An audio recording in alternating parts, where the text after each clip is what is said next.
Dans le cadre de leur voyage pédagogique à Bobo-Dioulasso, les stagiaires de l'ISTIC ont entamé une série de visites de terrain. 2 sites majeurs étaient au programme, le gouvernorat et la maison de la culture. La première étape a conduit la délégation au gouvernorat de la ville de Sia, une rencontre institutionnelle essentielle pour comprendre les rouages de l'administration locale. Les échanges ont porté sur les missions régaliennes de l'institution, les défis de la région et les perspectives de développement. L'objectif était clair, renforcer la collaboration entre l'ISTIC et cette structure. J'ai ce matin en tout cas reçu avec joie, et ce au nom de Madame le gouverneur de la région du Guirico, les stagiaires de l'ISTIC qui sont à Bobo dans le cadre de la Semaine nationale de la culture et qui ont bien voulu rendre une visite de courtoisie à l'autorité, et question en tout cas de s'imprégner des réalités du gouvernorat et aussi avoir une idée sur le fonctionnement de cette structure, mais aussi le rôle de l'autorité régionale qu'est le gouverneur.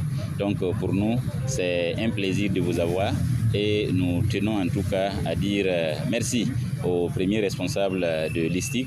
Après le gouvernorat, cap sur la maison de la culture Monseigneur Anselme Titiama Sanon.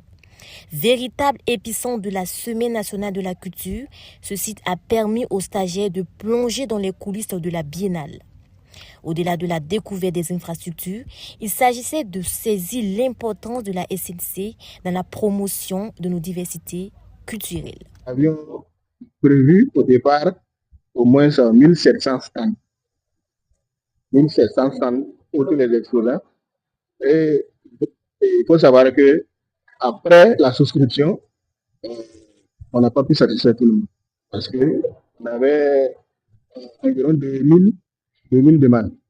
Donc, il faut savoir qu'il y a au moins 1700 exposants pour cette SNC-là.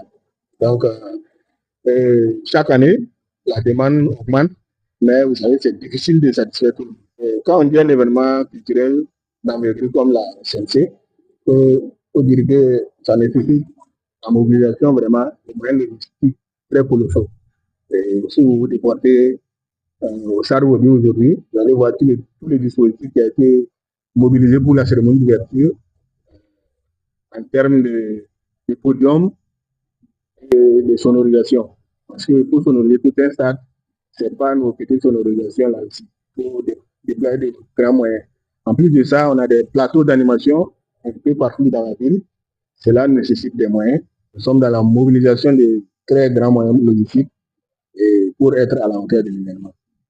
Cette 22e édition se veut celle de renouveau avec plusieurs innovations majeures, la mise en place de la semaine de la fraternité de l'AES ou encore la digitalisation des stands et les badges d'accès. Des thématiques qui font écho au masterclass sur le numérique suivi par les stagiaires.